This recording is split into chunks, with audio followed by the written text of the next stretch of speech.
It's like the point of the fight was to make a big ruckus and distraction, basically. Yeah. So people shit on this module a lot. And while I think criticism of it is fair, I don't think it deserves as much of the flack that it catches in its Hoard of the Dragon Queen. Right.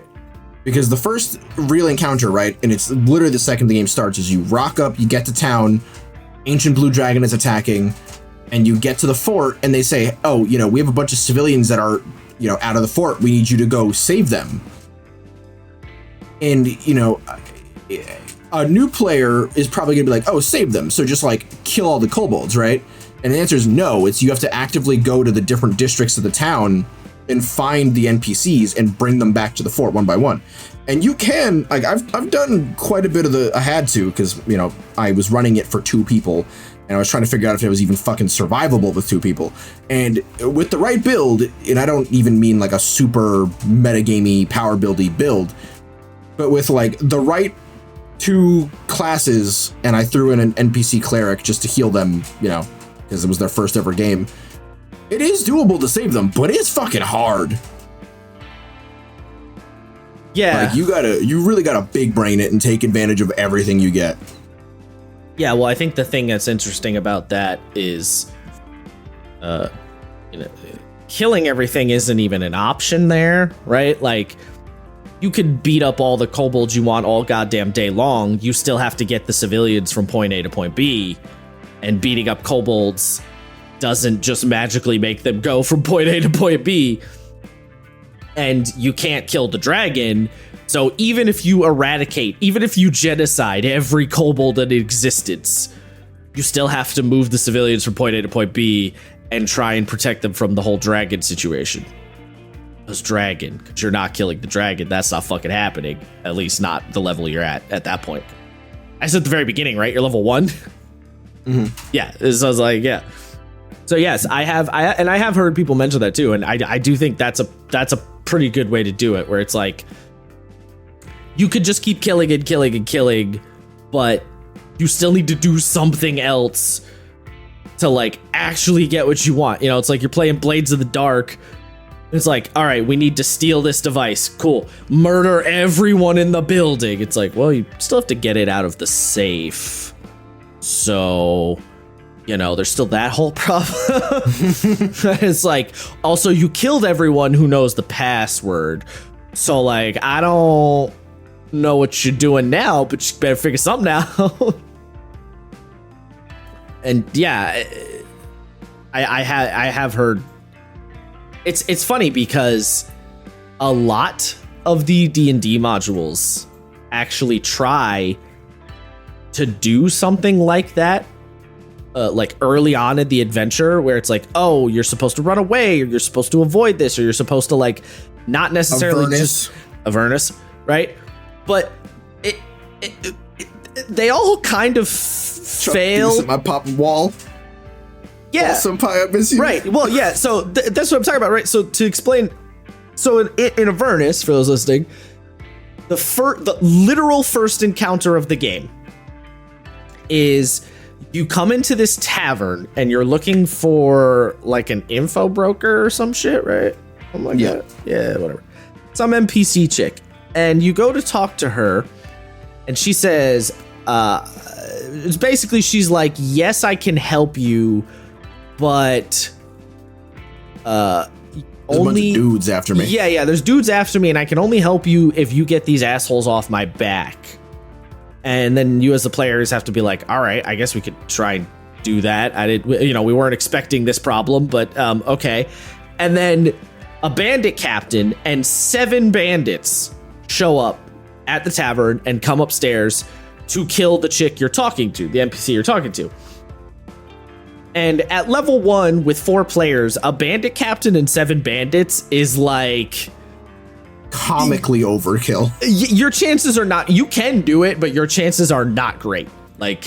You do need to be actively power gaming. You kind of need to be power gaming. Also, your rolls need to be good, their rolls need to be bad. You need a good fucking, the stars need to align to a certain degree. And For reference, it is so fucking challenging. Josh's character got knocked out round 1 before his turn even rocked. Like, the bandit captain does that much damage. He just walked up and slapped the shit out of Zigzags and almost slapped the shit out of Matingo in 1 round. And I think it's only because Matingo was a fucking paladin. Yeah, he slapped the fuck out of us. And so we don't know this for a fact, but the conclusion we came to as a group and what we did end up doing was basically there's a bunch of NPCs around in that tavern when the dudes attack. So we're pretty sure the point is that you're supposed to try and get all of the NPCs to help you out and fight with you, because all those several of those NPCs have stat blocks. One of them's a veteran, one of them's a druid, another one's like a spy or something. So they all have like notable stat blocks that they can fight. At least they can fight at that low level. So, you know, what we ended up doing was getting our man, as we call him, Wall Senpai, our bud, the Wall, on our team. And he started, you know, doing significantly more damage than anyone else because he's a veteran and he had pack tactics, so he could go in there and start bonking bandits. And I think we got the druid on our team too, because we basically just offered to give them a bunch of money. I don't even remember where we got the money. It was our starting money. No, it wasn't. No. So that's right. It wasn't our starting money. We were like, we're good for it. We no. We had money, 10 gold up front. Yeah, and but we were like, we'll pay you more if you help us. I don't know. We had money of some kind for some reason. I don't remember exactly why, but we had money. The point was we offered them money and we're like, please help. So the conclusion that we all came to as a group is presumably that's what you're supposed to do in that fight. But the module does not make that clear in any way. And as far as I'm aware, there's nothing like the module doesn't say anything explicitly to the GM like, oh, have these NPCs help the players. It just assumes? What it basically says is, if your players offer them money, they will help. It doesn't say that like you should or you should think about this. Okay, it's so like, it's sort of kind of enough. Yeah. So that's the kind of thing where it's like, I see what you're trying to do, Wizards of the Coast. You're trying to get at a point, but yeah, a little more clarity. Or like something to sort of explain also why. I think that's a big part of this too, is why, what is the point of having the alternative objective? And that wasn't even really an alternative objective per se, right? Like the objective was kill all the bandits still. So that's their standard fight. But there was this side objective of like, you need to get people to help you to do it. But like, why?